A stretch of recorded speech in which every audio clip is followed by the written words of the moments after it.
I never believed in the supernatural. Not really. Sure, I'd watch horror movies and read creepy stories online, but it was all just entertainment to me. That changed one summer when I decided to go camping with my friends in the remote woods of Black Pine Forest. What started as a fun getaway turned into a nightmare I'll never forget. It was supposed to be a simple trip, just 4 of us, me, my best friend Jake, his girlfriend Sarah, and my cousin Mark. We'd been planning it for months. Black Pine Forest was known for its dense trees, eerie silence, and rumors of strange occurrences. Locals whispered about disappearances, strange lights in the sky, and odd sounds echoing through the woods at night. But we brushed it off as folklore.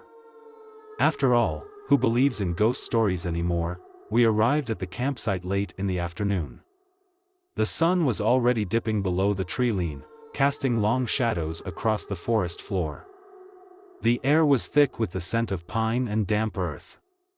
We set up our tents quickly, laughing and joking as we unpacked our gear. Jake brought a portable speaker, and we played music while we cooked dinner over the fire. Everything felt normal, but as night fell, the atmosphere changed. The woods grew unnaturally quiet. No crickets, no owls, not even the rustle of leaves in the wind. It was as if the forest was holding its breath. I remember feeling a chill run down my spine, even though the air was warm. Sarah noticed it too. "Do you guys hear that?" she asked, her voice barely above a whisper. "Hear what?" Mark replied, his tone light but his eyes darting nervously toward the trees. "Nothing," Sarah said. "It's just too quiet." We tried to brush it off, but the unease lingered. We sat around the fire, telling stories to lighten the mood. Jake started with a classic, the tale of a hiker who vanished in these very woods, only to be found years later with no memory of what happened. It was creepy, but we laughed it off. Then Mark told a story about a family who went camping and woke up to find their tent surrounded by strange symbols carved into the trees. They left immediately, but when they returned home, they found the same symbols etched into their front door. "Stop it," Sarah said, half laughing, half serious. "You're freaking me out." I didn't say it, but I was starting to feel uneasy too. The firelight flickered, casting eerie shadows on the trees around us. The silence was oppressive, like the forest was listening. That's when we heard it. A low, guttural growl echoed through the trees. It wasn't like any animal I'd ever heard. It was deep, almost mechanical, and it sent a jolt of fear through my body. We all froze, staring into the darkness beyond the firelight. "What the hell was that?" Jake whispered. No one answered. The growl came again, closer this time. Sarah grabbed Jake's arm, her knuckles white. Mark stood up, his flashlight in hand, and pointed it toward the sound. The beam of light cut through the darkness, but there was nothing there. "Probably just a bear," Mark said, though his voice wavered. I wanted to believe him, but something felt wrong. The growl didn't sound like a bear. It sounded unnatural. We decided to call it a night and retreat to our tents. Jake and Sarah shared one, while Mark and I took the other. As I zipped up the tent, I couldn't shake the feeling that we were being watched. I lay in my sleeping bag, staring at the ceiling of the tent, listening to the silence. The growl had stopped, but the tension in the air was palpable.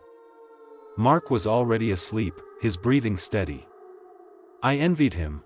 Then I heard it, a faint scratching sound, like nails dragging across the fabric of the tent. My heart raced as I sat up, straining to listen. The sound was coming from the side of the tent, just a few feet from my head. I reached for my flashlight, my hands trembling, and turned it on. The light illuminated the inside of the tent, but the scratching continued. It was louder now, more insistent.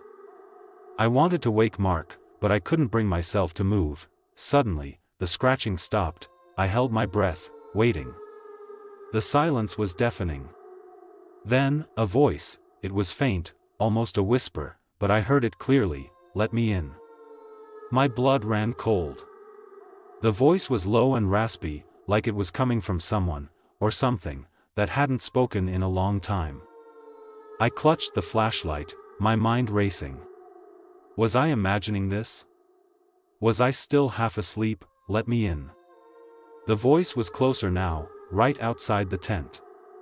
I could hear breathing, shallow and uneven. My hand hovered over the zipper, as if some unseen force was compelling me to open it. I fought the urge, my entire body trembling. Then Mark stirred. "What's going on?" he mumbled, sitting up. The voice stopped. The breathing stopped. The tent was silent again. "Nothing," I lied, my voice barely audible. "Go back to sleep." Mark grumbled something and lay back down. I stayed awake the rest of the night, clutching the flashlight like a lifeline. The next morning, I told the others what had happened. Jake laughed it off, saying I must have been dreaming. Sarah looked uneasy but didn't say much. Mark, however, seemed genuinely concerned. "We should leave," he said. "Something's not right here." But Jake insisted we stay. "We drove all this way," he argued. "We're not leaving because of a bad dream." Reluctantly, I agreed. I didn't want to seem paranoid, but deep down, I regretted it. The day passed without incident. We hiked through the woods, explored a nearby stream, and even found an old, abandoned cabin. It was creepy, but nothing out of the ordinary. By the time we returned to the campsite, I was starting to feel better. That night, we built a bigger fire and tried to keep the mood light.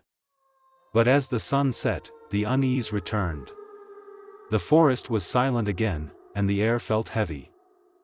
We went to bed early, hoping to get a good night's sleep before heading home the next day. I was exhausted, but as soon as I lay down, the scratching started again. This time, it was louder. More aggressive. "Let me in."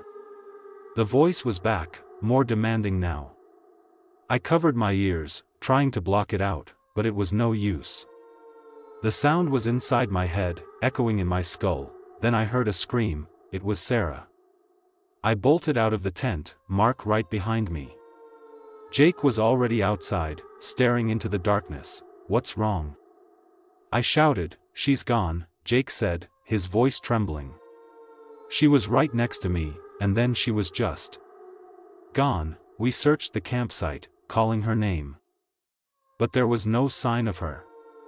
The forest seemed to swallow our voices, leaving us in silence. Then we heard it, a laugh. It was low and guttural, like the growl from the night before, but this time it was unmistakably human. It came from the trees, just beyond the edge of the firelight. "Sarah?" Jake called, his voice breaking. The laugh came again, closer this time. We grabbed our flashlights and ran toward the sound, but it seemed to move with us, always just out of reach. The trees loomed overhead, their branches twisting like skeletal fingers. The air grew colder with every step. Then we found her. Sarah was standing in a small clearing, her back to us. She was perfectly still, her arms hanging limply at her sides. "Sarah!" Jake shouted, running toward her. She turned around. Her eyes were black, empty voids. Her mouth was twisted into a grotesque smile, too wide for her face. She spoke, but the voice wasn't hers. "H-A-H-A-H-A-H-A-H-A-H-A-H-A." Jake froze, his face pale. Mark and I stood behind him, too terrified to move. Then Sarah's body convulsed, and she collapsed to the ground. Jake rushed to her side, but she was unconscious. We carried her back to the campsite, our hearts pounding. She woke up a few hours later, but she didn't remember anything.